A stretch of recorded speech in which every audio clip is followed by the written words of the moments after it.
प्रिय विद्यार्थी मित्रांनो, मी दीपाली कुलकर्णी देशमुख माझ्या विंग्स ऑफ फिजिक्स या चॅनलमध्ये आपल्या सगळ्यांचं मनपूर्वक स्वागत करते। तर आता आपण बोर्ड परीक्षेसाठी 4 मार्काचा प्रश्न की जो नेहमी विचारला जातो तो अगदी 5 मिनिटात बघणार आहे।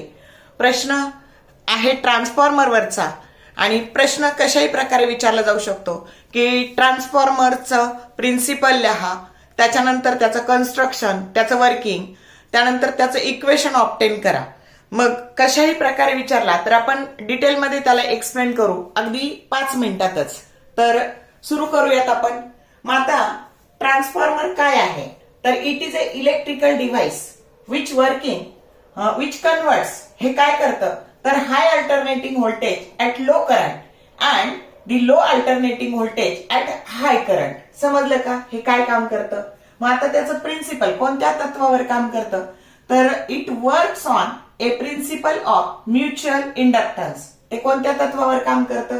हा असा एक एमसीक्यू सुद्धा तुम्हाला येऊ शकतो की ट्रान्सफॉर्मरचं वर्किंग कोणत्या तत्वावर चालतं तर ते म्युच्युअल इंडक्टन्स मध्ये चालतं। मग आता त्याचं कन्स्ट्रक्शन, हे त्याचं कन्स्ट्रक्शन आहे। कन्स्ट्रक्शन मध्ये काय आहे तर असा सॉफ्ट आयर्न कोर आहे, याच्यावर नंबर ऑफ टर्न्स असे गुंडाळलेले आहेत। मग इथे प्रायमरीच्या कॉईल आहे आणि ही सेकंडरीची कॉईल आहे, हिला इनपुट कॉईल असंही म्हणतात आणि हिला आउटपुट कॉईल असंही म्हणतात।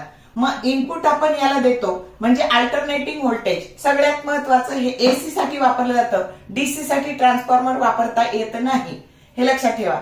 मग आता प्रायमरीचे जे नंबर ऑफ टर्न्स आहेत ना त्याला एनपी असं म्हणायचं, त्याच्यानंतर याचा ईएमएफ आहे ना त्याला ईपी असं म्हणायचं आणि यातून जाणाऱ्या करंटला आयपी असं म्हणायचं। सेकंडरी कॉईल मध्ये जे नंबर ऑफ टर्न्स आहे त्याला एनएस असं म्हणायचं, त्याच्यानंतर त्याचा ईएमएफ आहे ना त्याला ईएस असं म्हणायचं आणि सेकंडरीच्या करंटला आयएस असं म्हणायचं। आता सगळ्यात महत्वाचं, जेव्हा ह्या कॉईल मधला करंट जे काही आहे तर यातले फ्लक्स चेंज होणार आहे तेव्हा याच्यात ईएमएफ इंड्यूस्ड होणार आहे, आलं लक्षात। आणि म्हणून इथं कोणतं तत्व काम करणार आहे तर म्युच्युअल इंडक्टन्सचं।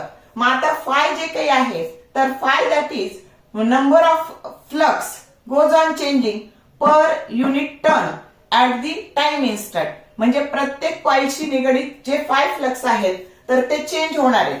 मग आता प्रायमरीचे फ्लक्स 5p जर असं म्हटलं तर याचे नंबर ऑफ टर्न्स एनपी आहेत आणि त्याला 5 ने मल्टिप्लाय करायचं। असं सेकंडरीचे फ्लक्स जर घ्यायचे झाले 5s तर that is equal to NS, a number of turn into 5। मग आता ईपी बरोबर काय तर according to the Lenz law EP that is equal to minus d5p/dt। आता या 5p ची किंमत इथे टाकली, एनपी हे कॉन्स्टंट आहे नंबर ऑफ टर्न्स आणि म्हणून इथे शिल्लक राहिलं d5/dt। असंच सेकंडरीचा EMF that is equal to minus d5s/dt that is equal to, आता एनएस हे कॉन्स्टंट आहे मग ते बाहेर घेतले मायनस एनएस आणि इथं d5/dt शिल्लक राहिलं, याला म्हणायचं इक्वेशन नंबर 2। आता 2 ला 1 ने डिवाइड करायचं, इक्वेशन 2/1 आपल्याला मिळालं ES/EP that is equal to NS/NP। याला म्हणायचं turns ratio or transformer ratio or transformer equation, हे इक्वेशन नंबर 3 मिळालं आपल्याला। आता हा ट्रान्सफॉर्मर आयडियल ट्रान्सफॉर्मर जेव्हा असतो ना तेव्हा त्याच्यात पॉवर लॉस नसतो, इनपुटची पॉवर आणि आउटपुटची पॉवर तिथे इक्वल असते। मग पॉवर बरोबर काय असतं व्ही इंटू आय, पण इथं व्ही ऐवजी काय घ्यायचं असतं ई घ्यायचं असतं।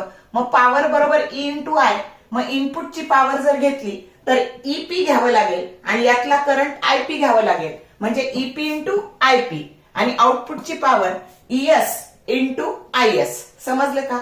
मग आता याच्यावरूनच जसं हे ES/EP घेतलं तसं हे इक्वेशन ES/EP साठी जर अरेंज केलं तर ते मिळेल आपल्याला IP/IS।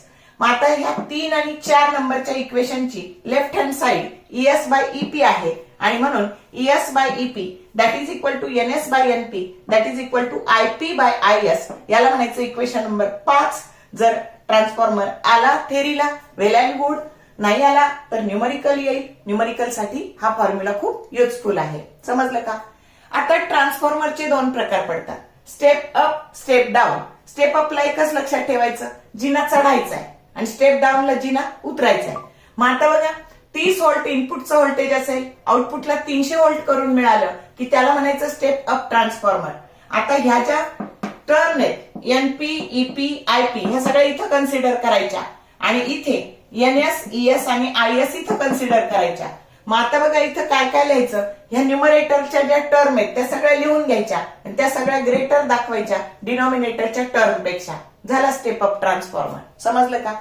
मग आता EMF of a secondary is greater than EMF of primary. Number of turns in secondary is greater than number of turns in primary.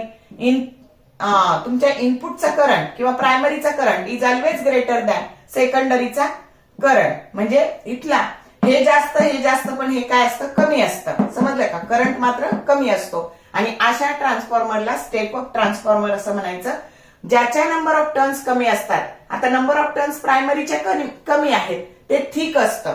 मग आता स्टेप अप ट्रान्सफॉर्मर मध्ये प्रायमरी कॉईल ही कशी असते, थिक असते. समजलं का? आता स्टेप डाऊन जिना उतरायचा 300 व्होल्टचं 30 व्होल्ट करून मिळालं, त्याला स्टेप डाऊन असं म्हणायचं. मग याच्यामध्ये ज्या क्वांटिटी इथं लिहिल्या न्यूमरेटरच्या सगळ्या लिहायच्या, इथं जे ग्रेटर साईन होतं इथं फक्त लेस साईन टाकून द्यायचं आणि ते झालं तुमचं स्टेप डाऊन ट्रान्सफॉर्मर. समजलं का? आता नंबर ऑफ टर्न्स कोणाच्या कमी आहेत, सेकंडरीच्या, आणि म्हणून स्टेप डाऊन ट्रान्सफॉर्मर मध्ये सेकंडरी ही थिक असते. समजलं का?